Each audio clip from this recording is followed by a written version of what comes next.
बिस्तारै बिस्तारै तिमीसित कुरा नगरी दिन बिताउन थालेको छु। बिस्तारै बिस्तारै तिमीलाई सम्झिन पनि छोडिसके। मुटुको कुनामा बसेको तिम्रो त्यो ठाउँ अब कुहिरोले ढाकिए जस्तो फिक्का हुँदै गएको छ। यादहरू त अझै पनि छन्, तर अब तिनले हिजो झैँ छाती चिर्ने गरी पोल्दैन। यी आँखाहरूले अब हरेक भिडमा तिमीलाई खोज्दैन। अब तिमी नभए पनि आँखामा निन्द्रा आउन थालेको छ।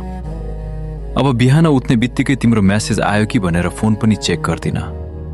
तिम्रो प्रोफाइल हेरिरहने त्यो पागलपन पनि मरेको छ। जब तिम्रो मनबाट म पूर्ण रूपमा हराइसकेको थिएँ, त्यसपछि मैले पनि तिमी पछिको संसार चुपचाप बन्द गरिदिएँ। म पूर्ण खुसी छु भन्न सक्दिन, तर दुःखको भारीले पनि अब थिचिरहेको पनि छैन। तिमीले जब मेरो अस्तित्वलाई नै बेवास्ता गर्यौ, त्यो दिन मैले पनि तिमीलाई मेरो संसारबाट चुपचाप बिदा गरिदिएँ।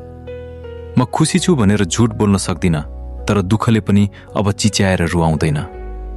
यो एउटा अजीब अवस्था हो जहाँ म टुटेको पनि छैन, तर सबै पर्फेक्ट पनि छैन।